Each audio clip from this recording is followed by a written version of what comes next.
시청자 여러분 안녕하십니까. 이제 7월 20일 오전 시간입니다. 지금부터 전옥현의 한보정론을 시작하겠습니다. 오늘 첫 번째 뉴스는요, 바로 김종인 비대위원장 여기저기서 인터뷰를 많이 하고 또 야권 주자들에 대해서 평가를 쭉 해오고 있는데요. 여러분들께 제가 말씀드린 내용은 1차적으로는 윤석열 총장의 촉이 가 있다가요, 2차적으로는 최재형 감사원장의 촉이 가 있다가 이번에는 이제 김동연 마지막 종착점에 이른 것 같습니다. 그래서 윤석열 총장 별이 순간에 잡았다, 굉장히 극찬하다가요, 지난 4월 중에 만남이 무산되고 난 이후에는 상당히 비판적으로 하다가 이 김종인 비대위원장의 윤 총장에 대한 비판에 대한 여론의 비판이 또 있었지 않습니까?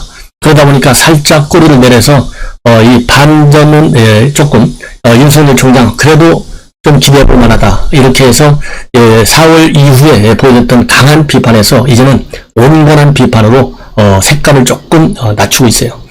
그리고 이제 마지막 남은 야권의 장5의 주자가 누굽니까? 김동연 부총리잖아요. 그래서 김동연 부총리에 대해서는요, 극찬을 하고 있습니다. 그래서 제가 보기에는요, 김종인 비대위원장이 제3지대론에 가장 강한 무게감을 두고 있는 분인데, 3지대론에서 이 김동연을 키우려고 하는 것이 아니냐. 그런데 제가 보기에는요, 저야 뭐 정치 하나도 모르는 사람인데 아마도 실패할 확률이 굉장히 크지 않을까 하는 생각이 듭니다. 그 이유는 첫 번째로는요, 김종인 비대위원장의 촉이 완전히 가버렸다라는 평가가 여의도에서 나오고 있다, 이런 내용이 하나 있고요. 그리고 제가 보더라도 그야말로 장 밖에 있는, 국민의힘 밖에 있는 이 강력한 후보들 한 명을 차례대로 전부 다 혹평을 하고 있어요. 더군다나 최재형 감사원장의 경우는 얼마나 좋게 얘기했잖아요. 그런데 그냥 지도세도 모르게 바로 이 번개같이 국민의힘에 들어가니까 기대했던 말하자면 별을 잡게 해주려고 했는데 안 오는 거예요. 그러니까 아예 최재형 감사원장에 관해서는 일제 별다른 얘기를 하나 하지 않고 있어요. 아예. 그러다가 이제 김동연만 끼워두는 것 같아요. 그래서 지금 이제 김종인 비대위원장의 이러한 최근의 입장은 중앙일보가 오늘 조간으로 싣고 있습니다. 바로 스팟 인터뷰를 했는데요. 여기에서 김동연 기획부총리에 대해서는 굉장히 호감을 하는 것이 아주 현실이 잘 되어 있다. 그리고 이 경제 상황이 어려우면 경제 대통령을 차릴 수도 있다. 그리고 대선판에서 말이죠, 무려 게임 체인저가 될 가능성을 완전히 배제할 수는 없다. 이렇게 얘기를 했는데요. 이런 얘기는 지난 16일 날 조찬 회동을 갖고 나서 지금 현재 중앙일보와의 단독 스팟 인터뷰를 통해서 밝히고 있습니다. 그리고요, 이 김동연 부총리의 경우에는 나라를 위해 할 일이 있다면 몸을 던지는 게 당연한 도리다, 이렇게 19일 CBS 라디오에서 입장을 밝혔어요.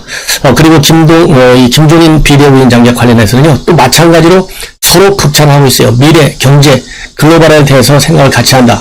정치 세력 교체에 찬성하는 분들이라면 힘을 합쳐야 한다고 생각한다. 이렇게 해서 연대 가능성을 스스로도 비치고 있습니다. 그리고 이제 김종인 비대위원장의 인터뷰의 핵심 입장을 보면요, 이렇게 되어 있습니다. 지금 현재 나오는 걸 보면 국민의힘 8월 경선 버스는 그대로 갈 것 같다. 그리고 윤석열이나 김동연 부총리 다들 입당하지 않겠다고 하는데 들어오라고 강제할 방법은 없고, 지금 당 후보들로 대선 경선 버스가 출발할 것으로 보이고, 그리고 야당과 제3지대 분열될 것이라는 우려에 관해서는요, 야권 분열은 굉장히 우스운 얘기다. 모두가 지금 하나로 합쳐야 되는데 그 이유는 정권 교체 때문에 그렇다. 그리고 지금 당박 주자들이 입당하지는 않지만 12월쯤 야권 단일화를 거쳐서 단일 후보가 나오면 누구든지 간에 자연스럽게 국민의힘 간판을 달 수밖에 없다. 야권이 하나로 합쳐야 된다는 게 국민의 대사 여론인데, 이러한 대세 여론을 어느 후보가 거역하겠느냐. 그리고 김동연 부총리한테 힘을 실어주는 발언을 많이 한다, 이런 이 질문과 관련해서는요, 내가 특정인에게 인볼브 안 하겠다고 누차 얘기했고, 누구에게 조언을 줄 수 있겠지만은 손을 잡는 것은 아니다. 그렇지만은 김동연 부총리의 경우에는 책을 보면 경제 분야 마인드, 현실의 인식에 있어서 동감이 가는 내용이 굉장히 많다. 그리고 선거까지 지금 상당한 시간이 남아있기 때문에 현재의 지지율 큰 의미 부여할 필요가 없다. 그래서 지금 야권 주자들은 지지율에 일희일비할 게 아니고 어떤 메시지를 나눠야 국민이 열광할지 상상력을 발휘해야 하는데 그런 것들이 보이지 않는다. 그리고 본인의 향후 행보와 관련해서는요, 주변에서 이런저런 얘기들이 많지만 전혀 신경 쓰지 않고 대선의 역할은 내 마음이 와 닿는 곳에서 하게 될 것이다. 그래서 뭔가 역할을 하게 될 것이다. 또 할 것이다. 라는 의욕은 전혀 변함이 없습니다. 그런데 이준석 대표가요, 최근에 3월 9일 내년 대선 개표 방송 때 맨 앞자리 후보 옆에 앉아있는 것은 김종인 비대위원장일 것이다. 그리고 김종인 비대위원장과 이준석 대표와는요, 상당한 뭐라 그럴까요, 인적 관계가 깊어요. 그렇기 때문에 지금 장외에서 3지대를 지금 찾고 있는 김종인 비대위원장, 이 얘기는 결국 국민의힘에 들어가서 어떤 역할을 한다 하더라도 그렇게 싼 몸값으로 가지는 않겠다. 그래서요, 지금 철저하게 몸값을 올리기 위해서 지금 아까도 말씀드렸지만은 정가에서 김종인 비대위원장이 요즘 얘기를 하는 거 보면 옛날하고 좀 달라, 촉이 좀 한물 간 것 같아. 이런 비판적 시각이 나오고 있음에도 불구하고 계속해서 몸값을 높이려고 하는 일종의 복선을 깔고 하는 발언일 가능성에 저는 여전히 무게를 두고 있고요. 좀 더 솔직하고 진정성 있게, 그야말로 이 국민이 정권 교체를 바라보는데 거기에 부합하는 진정한 메시지, 본인의 정치적 의상과 이해관계를 떠나서요, 나라를 살린다고 하는 일념, 그야말로 가장 중요한 국가 목표 아니겠습니까? 이 야권의 목표 아니겠어요? 야권의 목표에 부합하는 전략과 그런 마인드를 가지고 주요 이 야권의 잠룡들에 대해서 평가를 해주고요. 대선 운영 전략과 관련해서 오로지 이 시각에서 뭐라 그럴까요? 본인의 전략적 마인드를 우리 야권 국민들과 공유하는 방향으로 이 논평을 하는 것이 우리 야권 국민들의 바람이 아닐까 하는 생각이 들어요. 자, 이러는 가운데 이준석 대표가 굉장히 중요한 요즘 결정을 두 가지나 했다고 그래요. 하나는 어떻게 결정을 했냐, 현직 국회의원들 그리고 당협위원장들, 당원 그리고 모든 당원들은 자유롭게 당내 대선 주자 캠프에 참여할 수 있다. 이것이 굉장히 중요해요. 그래서 지금 현재 당내 대선 주자라고 되어 있어요. 당외는 아닙니다. 이 얘기는 결국 윤석열, 김동연 이 사람들은 아니라는 거예요. 당내 대선 주자라고 강조한 이 시점이 중요해요. 최근에 최재형 감사원장이 당내 대선 주자로 딱 들어왔잖아요. 그렇기 때문에 이 당내 대선 주자라고 하는 것은 최재형 감사원장에게 무게감이 주어 있다. 이렇게 저는 해석하고 싶고요. 그리고 다만 경선의 공정성을 위해서 경선준비위원회, 지도부, 원내 지도부, 당직을 맡은 사람들은 경선 캠프에 참여하지 말라. 이렇게 지시를 내렸어요. 자, 그렇다면요, 당원 당규에 특정 이렇게 캠프를 도와주지 말아라. 이런 규정이 없는데도 불구하고 도와주어라. 이렇게 이 포지티브한 이 지시를 내린 그 이면에는 뭐가 있겠습니까? 지금 당외에서 아까도 말씀드렸지만은 김종인 비대위원장이 챙겼던 윤석열은 지금 안 들어오고 있고요. 그 다음에 김동연도 제3지대에서 뛰겠다는 의지가 현재로서는 강해요. 그렇기 때문에 이런 사람들로 하여금 빨리 8월달 경선버스를 타라. 그래서 지금 현재 웬만한 비빔밥은 다 됐다. 당분이 좀 부족하다. 이준석 대표가 그렇게 얘기하고 있잖아요. 웬만한 비빔밥은 다 됐다는 얘기는요, 지금 당내 이제 홍준표도 당내로 들어왔죠. 그 다음에 최재형이도 들어왔죠. 그 다음에 김태우도 이번에 다시 이제 출마 선언했죠. 그러니까 이제 비빔밥이 다 엮어졌다는 거예요. 그러니까 최소한도 장외에 있으면서 지지율이 나름대로 덧빠져줬던 최재형, 그 다음에 홍준표가 들어왔잖아요. 그러니까 비빔밥이 만들어져 있고, 근데 여기에 맛깔을 더 낼 수 있는 이 강한 대선주자가 누구예요? 윤석열이잖아요. 윤석열이 들어와야 된다. 이런 얘기고, 윤석열의 버스 탑승을 압박하기 위해서 이러한 입장을 내놨다. 이런 평가가 있는데요. 이러다 보니까 윤석열 총장 캠프 쪽에서는요, 공식적인 메시지가 아니지만은 언론에 보도되는 바에 따르면 캠프 쪽 인사들은 굉장히 지금 불쾌감을 감추지 못하고 있다. 이렇게 나오고 있습니다. 예컨대 최근에 윤석열 캠프에 참여한 김영환 전 의원의 경우에는요, 국민의힘 버스에 타러 가지만 윤 총장한테는 버스가 너무 작다. 내년 3월 대선에서 승리하려면 밖에 계신 분들의 마음도 다 끊어야 한다. 이러면서 중도층 공략의 필요성을 강조하고 있고, 그리고 윤석열 총장 방송에 출연해가지고 바로 이제 어제죠, MBN에 출연해가지고 뭐라고 얘기하고 있습니까? 야권 단일화가 돼야만이 정권 교체를 할 수 있다. 그리고 경선을 하겠다. 근데 이 경선을 하는 것이 입당을 한 뒤에 경선할 것이냐, 거기에 대해서는 꼭 그렇지만은 않다. 당 바뀐 안에서 모두 할 수 있다. 그래서요, 제3지대에서의 단일화 가능성에, 경선 가능성에 더 무게를 두고 있는 것이 아니냐. 왜 그러냐면요, 지금 현재 이 8월 중순까지는 윤석열이 듣습니다라고 하는 제목의 민생 행보를 계속하면서 각 분야별 정책을 우리 국민한테 내놓겠다. 그리고 8월 말부터 그동안의 전문가들과 논의해온 정책을 이제 공개하겠다 이렇게 얘기하고 있거든요. 그러면 버스는 8월 말에 출발하잖아요. 근데 8월 말에 가서야 정책을 내놓는 거예요. 이 정책을 내놓으면서 국민이 당신이 이리 가라 저리 가라 이렇게 얘기할 텐데, 그러면 이 8월 말에 버스가 출발한다, 시간표가 바뀌지 않는다고 한다면 윤석열 총장은 바로 국민의힘 안으로 들어가서 경선하기에는 좀 부담스러운 측면이 있고, 거기에 대해서는 관심 없다, 내 나름대로 마이 웨이를 계속하겠다라고 하는 그런 입장에 변함이 없는 것 같아요. 그러면 이제 변수가 하나 뭐가 있느냐, 지금 이제 이준석 대표한테는요 좋은 핑계거리가 생겼어요. 왜냐하면 8월 말까지 이 9월 9일까지 여당의 경우에는 후보를 결정하게 되어 있어요, 당원 당규에. 그런데 최근에 10월 10일 날 후보를 결정하는 걸로 전격적으로 입장이 바뀌었습니다. 그러니까 정말 뺨 맞고 싶은 우리 나이한테 한다고 그러잖아요. 그런 것처럼 지금 여당에서도 말이죠, 야당이 늦게 신청하니까 선출하니까 늦게 하고 싶었는데 이 코로나 4차 유행이 돼버린 거예요. 그러니까 그거를 핑계 삼아서 슬쩍 10월 10일로 늦춰놨었지 않습니까?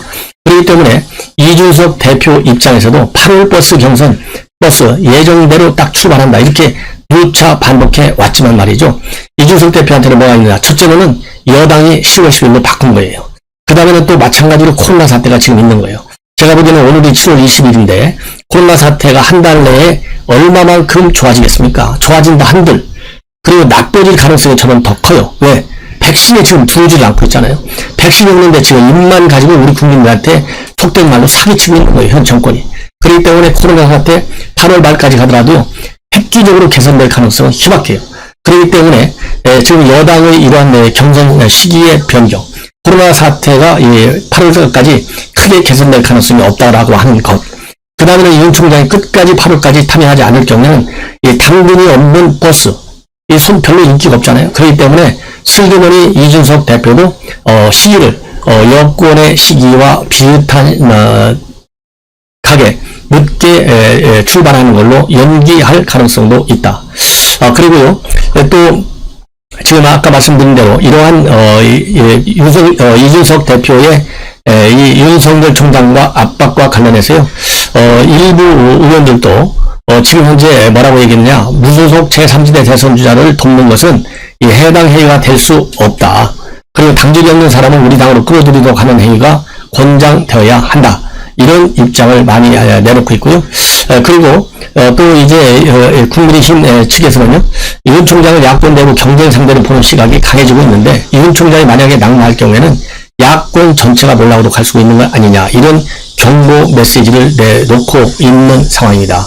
자, 그래서요 이준석 대표, 이것이 이제 중요한 메시지 중에 하나고, 다른 또 중요한 메시지 중에 하나는 뭐냐, 지금 당협운영위원회로 되어 있어요. 그런데 이거를 갖다가 과거와 같은 지구당 체제로 바꾸는 문제를 송영길 대표와 전격적으로 합의를 해서 야권 왜 그러냐면요, 지구당 위원장이 하고 당협위원장이면은 사실상 선거 사무실을 운영할 수가 없어요. 그러니까 지구당 사무실을 운영할 수가 없어요. 불법이에요.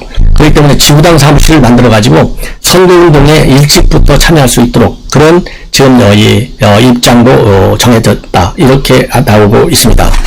자, 이렇게 해서요 야권의 움직임을 이렇게 말씀을 드리고, 그 다음에 여권 움직임에서 가장 중요한 것은 지금 이재명과 이낙연 간의 이 갈등 국면이 이제 법률 소송 분쟁으로 확산되는 추세에 있습니다. 그래서 여러분들께 누차 말씀을 드렸지만은 과거 이재명 캠프 지사선거 때도 캠프에서 팀장을 했던 것으로 알려진 진유철 씨라고 하는 일명 이 사람이 최근에 이재명 NSS 봉사팀이라는 이 대화방에서 이낙연을 공격하라, 이런 이 메시지를 올려가지고 이 선거 불법 선거운동이다, 이런 비판을 지금 이낙연 측에서는 대대적으로 하고 있고요.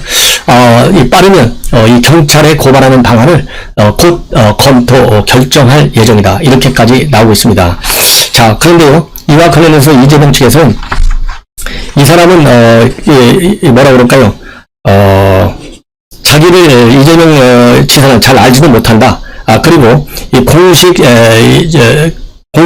경기도 산하의 기관이 아니다. 그냥 산안법인에 불과할 뿐이다.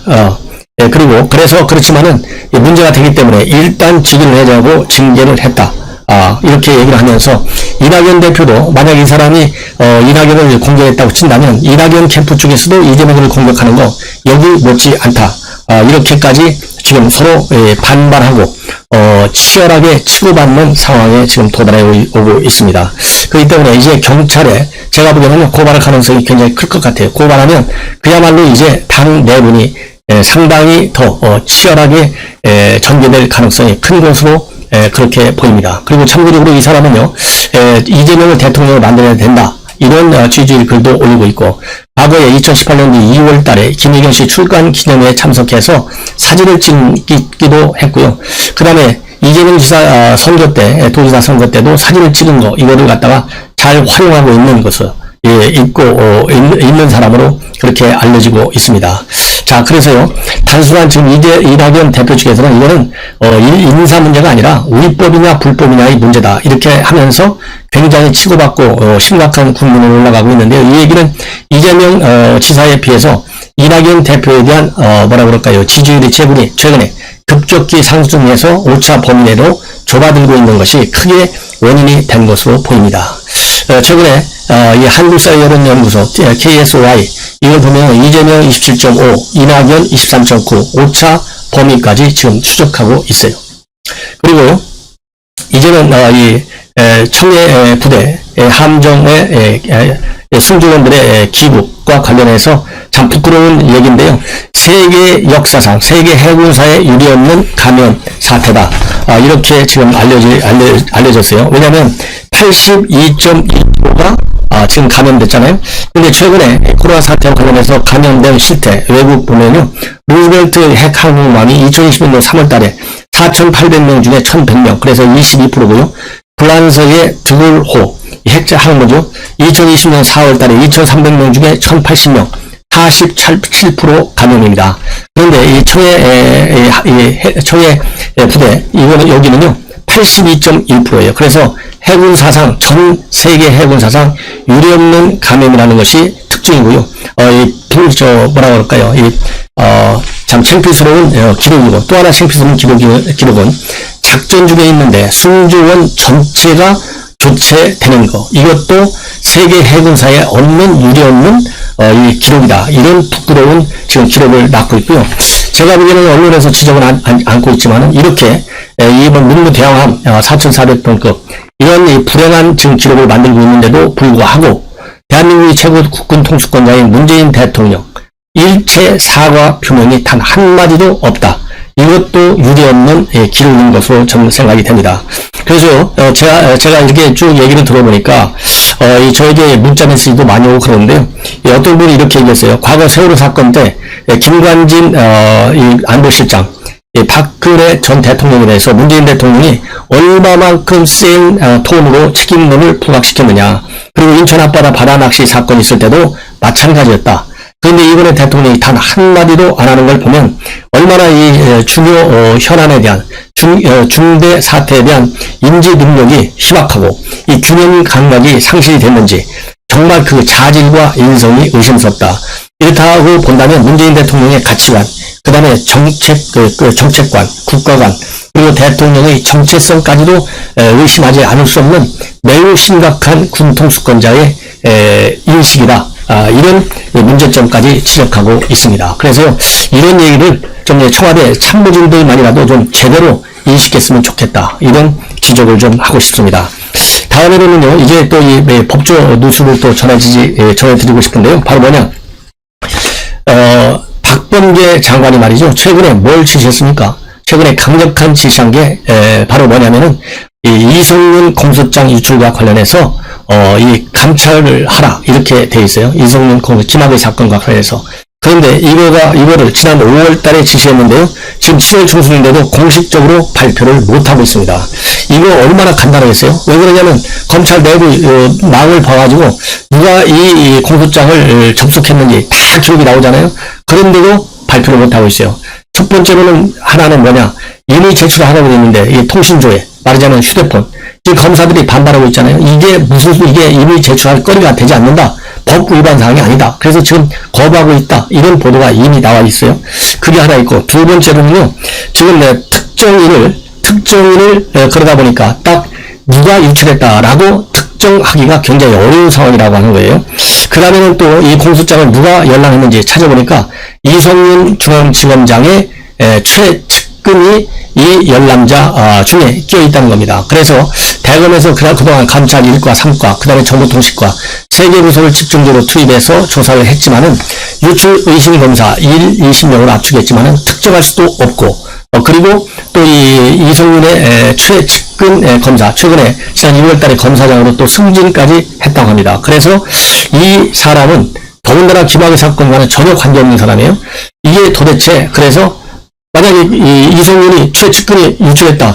이게 그렇게 되면 그야말로 뭐 잡으려다가 뭐 잡는 쪽이 되지 않습니까? 예를 들어서 이제 추미애가 드루킹 잡으려다가 누구를 잡았어요? 지금 김경수를 잡았잖아요. 이런 사태가 벌어지는 거예요. 그래서 지금 발표를 못하고 있다. 이렇게 지금 조선일보에서요 단독 보도로 지금 하고 있습니다. 자, 그래서 이러한 문제점 다시 한번 여러분들께 박범계도 얼마나 이 감찰권을 추미애한테 배운 나쁜 버릇을 그대로 유지하고 있는지, 결국 자업자득이다, 이렇게 말씀을 드리고 싶고, 또 박범계의 자업자득적인 측면 또 하나 뭐가 있느냐, 이번에 이 채널A 사건과 관련해서 무죄로 이제 딱 판결이 1심에서 나왔잖아요. 이거를 갖다가 이제 어제 이 기자들이 질문했어요. 이거 이 추미애 장관 이거 잘못한 거 아니냐, 어떻게 생각하느냐 물어보니까요, 뭐라고 핑계대는 줄 아십니까? 제가 전임 장관이 한 것을 평가할 수는 없다, 이렇게 얘기를 하고 있어요. 자, 그러면서 이 수사권 적절했느냐, 그러니까 향후 또 공판이 중요하다. 그리고 검찰이 향후 항소할 거라고 보느냐, 그러니까 그거는 제가 얘기할 사안이 아니다, 이렇게 하면서 답을 피하고 있습니다. 본인이 검찰에 대해서 수사지휘권과 감찰권을 남용하는 걸 보면, 그리고 분명하게 법원의 1심 판결까지 내려왔잖아요. 그러면 이 박범계가 자기가 유죄했다면요, 내가 판사해봐서 안다, 이렇게 하면서 설명을 해요. 그러면 본인이 판사해서 아는데 판사가 판결한 거를 갖다가 지금 얘기 못한다? 이게 얼마나 참 이 박범계의 민낯이냐, 이렇게 보고요.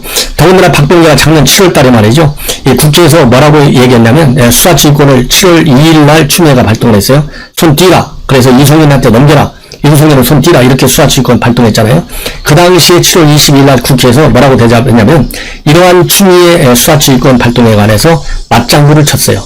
보편적 상식에 입각한 국민들은 이 정도면 검찰과 친검 매체 간에 유착이 있다는 강력한 증거라고 생각한다. 그래서 검언 유착 기정사실화시켰어요. 그러니까 옆에 있던 추장관도 이 유착 이상이 아닐까 하는 생각을 국민이 하실 거라, 이렇게 얘기를 했습니다. 참 이 둘 다요, 참 1, 2등 가라면 서러울 정도로 거짓말, 참 이 둘러대기도 너무나 잘하는 사람들이다. 정말 안타깝다, 불쌍하다, 이렇게밖에는 저는 참 얘기를 못하겠네요. 자, 그 다음에 하나는요, 이 가짜 수산업자, 그야말로 지금 많은 파장을 일으키고 있는 사람이죠. 그래서 지금 현재 경찰에서 입건을 한 사람이 총 8명으로 늘어나 있고, 그 중에 지금 박영수 특검도 김영란법 위반 대상자라고 하는 권위 유권 해석에 따라서 경찰에서 지금 수사 선상에 올려놓고 수사에 착수했다, 절차에 따라서 이렇게 입장을 밝히고 있어요. 그런데 지금 현재 오늘 조선일보 단독 보도를 따르면 이 사건을 수사하면서 말이죠, 경찰이 이 수산업자의 비서했던 사람한테 몰래 모금을 해와라, 누구하고 이 비서도 말이죠, 이 폭행 혐의로 경찰에 체포돼서 가지고 조사를 받았는데요. 그리고 이번 사건과 관련해서도 너댓 차례에 걸쳐서 참고인으로 조사를 받았어요. 이런 과정에서 이 변호인, 즉 김씨 수산업자, 수산업자 김씨의 변호인하고 통화를 하면서 좀 통화 내용을 전부 다 녹음해오고, 녹음했다는 사실은 절대적으로 보안을 지켜라, 이렇게 단단하게 타이르는, 그러한 타일러서 녹음을 다 해오게 시킨 사단이 지금 조선일보 단독 보도를 통해서 지금 보도가 되고 있습니다. 그래서요, 지금 현재 이러한 경우에는 결국은 직권남용의 그런 혐의 가능성이 이 경찰에게 있는 것으로 지금 법조계에서는 보고 있습니다. 그래서 이제는 이 얘기는 결국은 내사하는 과정이 있었기 때문에 구속해서 검찰에 송치하기 직전에 벌어진 이 녹음 사태입니다. 그래서 이 녹음을 가지고 입을 다물고 있는 김 씨를 입을 열게 하려고 이 함정 수사를 하려고 하는 차원에서 한 것이 아니냐. 그런 즉 압박 카드로 쓰려고 했다. 이런 평가가 나오고 있어요. 그래서 제가 보기에는 이 녹음 내용도 이제 앞으로 지금 현재 일부 보도는 됐지만은요, 이것이 제대로 녹취 전체가 나올 경우에는 더 큰 파장을 일으킬 가능성이 있고요. 그 다음에 이 경찰은 직권남용 그리고 강요에 해당되는 또 죄를 정했고요. 그 다음에 본인이 얘기한 것을 녹음하는 것은요, 법률적으로는 문제가 없어요. 법률적으로는 내가 이 지금 법을 위반해 갖고 수사를 받고 있는데 내가 그 관련 내용을 녹음하는 것은 불법이 아니다라는 것까지 알려주면서 종용을 했다. 이렇게 지금 알려지고 있습니다. 자, 그래서요, 지금 현재 오늘 아침 첫 번째 뉴스로 이러한 여러 가지 내용들 말씀을 드렸는데요. 앞으로도 또 이 중요한 뉴스들 계속해서 여러분들께 보도해 드리도록 하겠습니다. 시청자 여러분들의 많은 시청 그리고 구독과 좋아요를 부탁드리겠습니다. 대단히 고맙습니다.